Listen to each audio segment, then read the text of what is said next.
Right Naveen, Chandrababu అధికారంలో ఉన్న 5 ఏళ్లలో ఎప్పుడూ కూడా ఆస్తి పన్నుకు సంబంధించి పెంచలేదు. బట్ జగన్ మాత్రం ఎక్కడికక్కడ ఊరూరా ప్రచారం చేశారనమాట, చంద్రబాబు ఆస్తి పన్ను పెంచారు అని. బట్ ఇప్పుడు జగన్ మాత్రం 15% ప్రతి సంవత్సరం ఒక 15% ఆస్తి పన్ను పెంచుతూ వెళ్లారు. దీనికి చాలా మంది కూడా సొంత ఇంటి యజమానులు అయితే చాలా ఇబ్బందులు పడిన పరిస్థితి అయితే కనిపిస్తుంది. ఓవరాల్ గా ఇప్పుడు ఎన్నికల ముందు కూడా 15% ఆస్తి పన్ను పెంచారు. అండ్ అంతేకాకుండా దీనికి చెత్త పన్ను అయితే అదనంగా అని చెప్పొచ్చు. చూద్దాం. చంద్రబాబు అధికారంలో ఉన్న 5 ఏళ్లలో ఒక్కసారి కూడా ఆస్తి పన్ను పెంచలేదు. అయినా సరే బాదురు అంటూ జగన్ ఊరూరా మైకు పట్టుకుని ఊదరగొట్టారు. ఆయన అధికారంలోకి రాగానే అసలు బాదురు ఇది అంటూ పట్టణ వాసులకు పన్ను వాత పెట్టారు. విలువ ఆధారిత ఆస్తి పన్ను ప్రవేశపెట్టి దానిని ఏటా 15% పెంచుతూ ప్రజలకు చుక్కలు చూపించారు. ఇప్పుడు ఎన్నికల ముందు కూడా 15% పెంచిన పన్నుతో ఇంటి యజమానులకు డిమాండ్ నోటీసులు అందిస్తున్నారు. దీనికి చెత్త పన్ను మిగతా అదనం. గతేడాది పెంచిన పన్నులే భరించలేని స్థాయికి చేరాయని ఇళ్ల యజమానులు వాపోయారు. ఇప్పుడు భారం మరింత పెరిగింది. ప్రస్తుతం హైదరాబాద్ మహానగరాన్ని మించి విజయవాడ, గుంటూరు నగరవాసులు ఆస్తి పన్ను చెల్లించాల్సి వస్తోంది.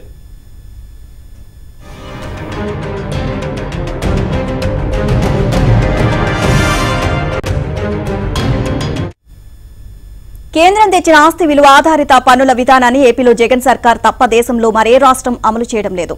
అంతకుముందు అద్దె విలువ ఆధారంగా ఆస్తి పన్ను విధించేవారు. ఆస్తి విలువ ఆధారిత పన్నుపై స్థానిక సంస్థలు పాలక మండలిలో తీర్మానం చేయాల్సి ఉంటుంది. హైదరాబాద్, ముంబై, బెంగళూరు లాంటి మహానగరాల్లో సైతం ఈ కొత్త విధానం ఇంకా అమల్లోకి రాలేదు. కానీ ఏపీలో దీన్ని అమలు చేసి జనాల నుంచి భారీగా పన్నులు వసూలు చేస్తున్నారు. ప్రభుత్వం ఏటా భూముల విలువను పెంచుతోంది. దీంతో ఆస్తి విలువ కూడా పెరుగుతుంది. దానికి అనుగుణంగా ఇంటి పన్ను పెరుగుతూనే ఉంటుంది.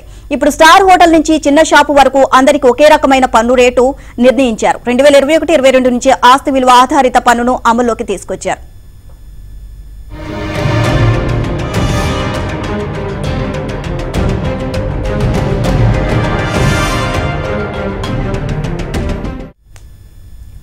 ఉమ్మడి ఆంధ్రప్రదేశ్లో 2002లో నివాస భవనాలకు, 2007లో వాణిజ్య భవనాలకు ఆస్తి పన్ను సవరించారు.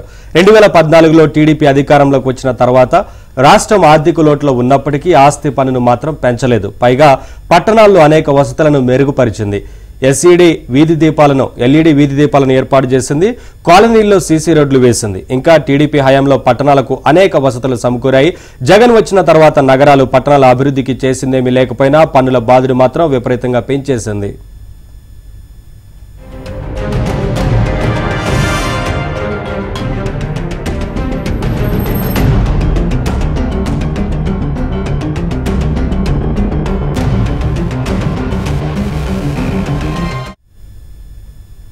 మూడేళ్లుగా ఆస్తి విలువ ఆధారిత పన్ను విధానాన్ని తెచ్చి ఏటా పన్ను పోటును పెంచేస్తోంది. దాని ప్రకారం నివాస భవనాలకు రిజిస్ట్రేషన్ విలువలో 15%, వాణిజ్య భవనాలకు 0:30% చొప్పున ఆస్తి పన్ను నిర్ణయించారు. ఇక ఫలితంగా పన్ను కొన్ని రెట్లు పెరిగిపోయింది. ఒకేసారి అంత భారీగా పన్ను పెంచేస్తే ప్రజల నుంచి తీవ్ర వ్యతిరేకత వస్తుంది అని ఏటా 15% పెంచాలని నిర్ణయించారు.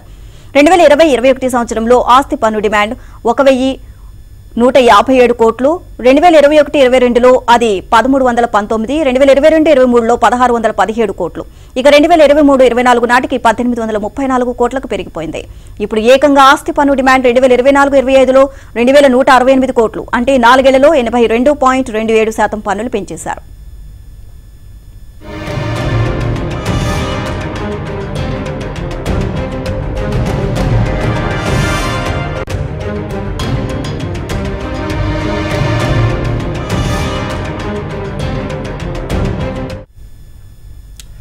జగన్ ప్రభుత్వం వచ్చాక తాగునీరు, డ్రైనేజీ ఛార్జీలను విజయవాడలో ఒకేసారి 200 నుంచి 300% పన్నులు పెంచారు. ఆ తర్వాత ఏటా 7% చొప్పున పెంచుకుంటూ పోతున్నారు.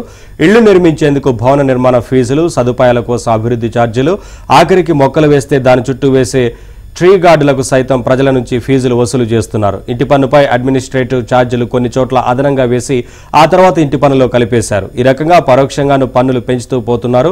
ఇళ్లు కొనుక్కున్నప్పుడు పెరిగిన విలువను బట్టి స్టాంప్ డ్యూటీ చెల్లిస్తారు. ఇన్కమ్ ట్యాక్స్, ఇతర పన్నులు ప్రభుత్వానికి చెల్లిస్తారు. సొంత ఇంట్లో నివాసం ఉన్నా కొంత భాగాన్ని అద్దెకు ఇచ్చినా అద్దె విలువ పెరుగుతుంది తప్ప ఆస్తి విలువ బట్టి ప్రతి సంవత్సరం అదనపు ఆదాయం రాదు. అయినా ప్రభుత్వం పెరిగిన ఆస్తి విలువకు ఏటా పన్ను చెల్లించమనడం అన్యాయమని పలువురు పేర్కొంటున్నారు. అప్డేట్స్ మా కరెస్పాండెంట్ ప్రసాద్ అడిగి తెలుసుకుందాం.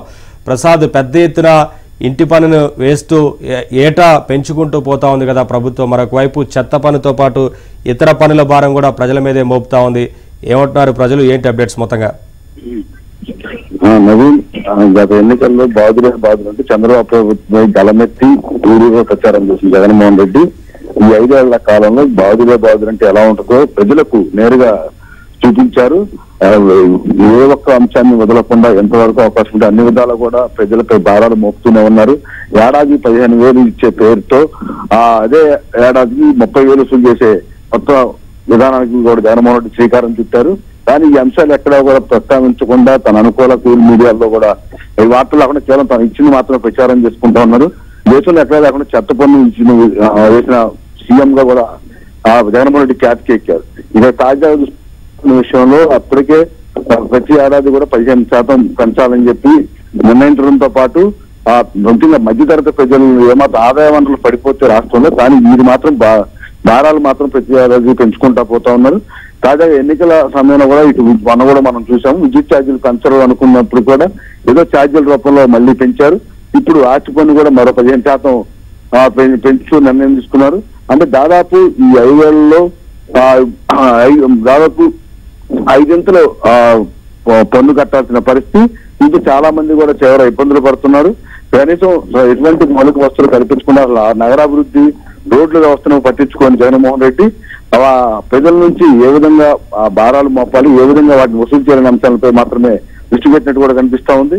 తాజాగా కూడా ఎన్నికల ముందు మరో విధంగా అంటే ఇప్పటికే అన్ని విధాలు కూడా అప్పులు తెచ్చి ఆ డబ్బుని జగన్మోహన్ రెడ్డి ఆదాయం వనరు మార్చుకోవడంతో పాటు పేదల పేరు చెప్పి కొంత పంపిణీ చేస్తే మరి కొంత తన సొంత ఖజానాలకు వేసుకున్న పరిస్థితి. ఇప్పుడు ఎన్నికల ముందు పథకాలకి డబ్బులు లేక విలువల జగన్మోహన్ రెడ్డి చివరికి ఎవరికైతే ప్రజల నుంచి అదే విధంగా మళ్ళీ అదే ప్రజలకు కొంత పెంచడం, కొంత దోచుకోవడం, ఇదే విధంగా 5 ఏళ్ళుగా వ్యవహరిస్తా ఉన్నారు. ఈ అంశాలకు సంబంధించి ప్రతిపక్షాలు ఎక్కడైనా కూడా మాట్లాడినా లేకపోతే అంశాల వారీగా ప్రస్తావించినా కూడా వెంటనే వాళ్ళతో ఎదురుదాడి చేయడమే ఏకైక లక్ష్యంగా పెట్టుకుని జగన్మోహన్ రెడ్డి పాలన కావచ్చు తప్ప ఎక్కడా కూడా విధానపరమైన అంశాలు లేకపోతే ప్రతిపక్షాల ప్రశ్నలకు ధీటుగా సమాధానం చెప్పే వైఖరి మాత్రం అవలంబించడం లేదు. ఇదే విధంగా 5 ఏళ్ళు ఇదే విధంగా పాలన కొనసాగుతా ఉంది. నిజంగా జగన్మోహన్ రెడ్డి పన్నుల భారాలు మోపకపోతే మేము గతంలో చంద్రబాబు హయాంలో ఈ 5 ఏళ్ళలో మేము ఎంత తగ్గించామనో లేకపోతే ఎంత ఉంచామనో ఎందుకు చెప్పలేకపోతున్నారు కూడా విపక్షాలు పెట్టిస్తా ఉన్నాయి. అంటే ఏ విధంగా చూసినా కూడా ప్రజల సంక్షేమ పథకాలను అడ్డం పెట్టుకుని తన ఆస్తులు పెంచుకోవడమే తప్ప ప్రజల బాగోగులు కానీ ప్రజల కన్నీరు కానీ పట్టిన ముఖ్యమంత్రిగా జగన్మోహన్ రెడ్డి నిలిచిపోయారు. ఇప్పుడు తాజాగా ఈ ఆస్తి పన్ను విషయంలో కూడా ప్రజలు తీవ్ర ఆగ్రహం, ఆందోళన వ్యక్తం చేస్తా ఉన్నారు. గతంలో చంద్రబాబు 5 ఏళ్లలో సీఎంగా ఉన్నప్పుడు కూడా ఎప్పుడు ఆస్తి పన్ను పెంచిన దాఖలాలు లేవు. కానీ వాటిని కూడా ఇప్పుడు గతంలో చంద్రబాబు అలా పెంచారు ఇలా పెంచారని తప్పుడు కథనాలు, తప్పుడు ప్రచారాలతో పబ్బం గడుపుకుని ఏ విధంగా లబ్ధి పొందాలని చూస్తున్నారు తప్ప వాస్తవ పరిస్థితులు మాత్రం ఎక్కడ మరుగులు పెట్టే విధంగా జగన్మోహన్ రెడ్డి వైఖరి ఉంది. దానికి కొన్ని మీడియా సంస్థలు కూడా అదే పదిగా ప్రచారం చేస్తుండడంతో అసలు వాస్తవాలు మరుగులు పడిపోతా ఉన్నాయి. ఈ రోజు జగన్మోహన్ రెడ్డి ఎన్నికల ముందు ఏ అంశాలు ప్రస్తావించారు, ఏ హామీలు ఇచ్చారు, ఈ 5 ఏళ్లలో ఏ హామీలు అమలు చేశారు, ఏ అంశాలు అమలు చేసిన అంశాలపై ఒక్క వైసీపీ నాయకుడు కూడా నోరు విప్పకపోవటం, ఎవరన్నా అడిగితే చంద్రబాబు బూసి చూపి ఇప్పటికి కూడా 5 ఏళ్లలో కూడా ఇదే విధంగా విమర్శలు చేయడంపై కూడా ప్రజలు తీవ్ర ఆక్షేపణ వ్యక్తం చేస్తా ఉన్నారు. తప్పకుండా వచ్చే ఎన్నికల్లో ఈ పన్నుల బాధితులకు సంబంధించి జగన్మోహన్ రెడ్డికి బుద్ధి చెప్తా ఉన్నారు ప్రజలు ఇప్పటికే నిర్ణయించినట్టు కూడా కనిపిస్తా ఉంది. ఈ పన్నుల బాధితుల విషయంలో మాత్రం జగన్మోహన్ రెడ్డి వైఖరిపై నిపుణులు కూడా తీవ్ర ఆక్షేపణ వ్యక్తం చేస్తున్న పరిస్థితి రాష్ట్రంలో కనిపిస్తుంది. Naveen, thank you Prasad.